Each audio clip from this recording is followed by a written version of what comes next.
Nellore rural నియోజకవర్గ YSR Congress party incharge Anam Vijay Kumar Reddy నాయకత్వంలో DSC అక్రమాలు మరియు ప్రభుత్వ వైఫల్యాలకు నిరసనగా భారీ ర్యాలీ నిర్వహించారు. ముత్తుకూరు గేట్ సెంటర్లోని ఆనం వెంకటరెడ్డి విగ్రహానికి పూలమాలలు వేసి నివాళులర్పించిన అనంతరం వీఆర్సీ సెంటర్ వైపుగా ర్యాలీగా బయలుదేరారు. ఈ ర్యాలీకి అనుమతి లేదంటూ పోలీసులు అడ్డుకున్నప్పటికీ ఆంక్షలను ధిక్కరిస్తూ శ్రేణులు వీఆర్సీ సెంటర్లోని అంబేద్కర్ విగ్రహానికి పూలమాలలు వేసి నిరసన తెలియజేశారు. ఈ సందర్భంగా ఆనం విజయ్ కుమార్ రెడ్డి మాట్లాడుతూ స్పోర్ట్స్ కోటాలో గతంలో లేని ఆటలను చేరుస్తూ కూటమి ప్రభుత్వం దొంగ జీవోలను తెచ్చి డబ్బుల కోసం స్వార్థ ప్రయోజనాల కోసం అర్హులకు తీవ్ర న్యాయం చేసిందని మండిపడ్డారు. నెల్లూరు రూరల్ నియోజకవర్గ వైఎస్ఆర్ కాంగ్రెస్ పార్టీ ఇన్ఛార్జ్ ఆనం విజయ్ కుమార్ రెడ్డి నాయకత్వంలో డిఎస్సీ అక్రమాలు మరియు ప్రభుత్వ వైఫల్యాలకు నిరసనగా భారీ ర్యాలీ నిర్వహించారు.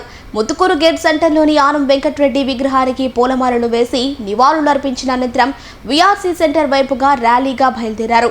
ఈ ర్యాలీకి అనుమతి లేదంటూ పోలీసులు అడ్డుకున్నప్పటికీ ఆంక్షలను ధిక్కరిస్తూ శ్రేణులు వీఆర్సీ సెంటర్లోని అంబేద్కర్ విగ్రహానికి పూలమాలలు వేసి నిరసన తెలియజేశారు.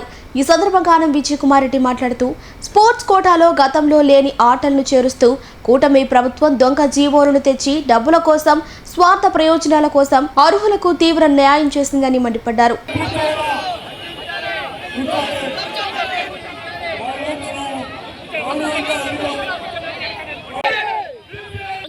కూడా స్పోర్ట్స్ కోటాలో గతంలో లేనటువంటి ఆటలను చేరుస్తూ ఒక అక్రమ జీవోని పాస్ చేసి దాని ఆధారంగా వారికి కావాల్సిన వారికి డబ్బు తీసుకోనో లేకపోతే ఇంకొక స్వార్థ ప్రయోజనాల కోసమో వాళ్ళకి అవకాశం ఇవ్వటంతో అర్హత కలిగినటువంటి వాళ్ళు ఎంతోమంది తీవ్ర నిరాశకి గురయ్యారు. కాబట్టి వాళ్ళ తల్లిదండ్రుల తరఫున వైఎస్ఆర్ కాంగ్రెస్ పార్టీ ప్రతిపక్ష బాధ్యతగా ఆ సంస్థలకు బాకీ పెట్టారు. వాళ్ళేమో ప్రభుత్వం కట్టడం లేదు కాబట్టి మీరు కట్టండి అని అంతంత పెద్ద ఫీజులు అడిగితే ప్రభుత్వాన్ని నమ్ముకొని చేరినటువంటి వాళ్ళు మేము నిరుద్యోగ భృతి ఇచ్చారు. ఎన్ని వేల కోట్లు మీరు ఫీజు రీయింబర్స్మెంట్ కింద ఇచ్చారు.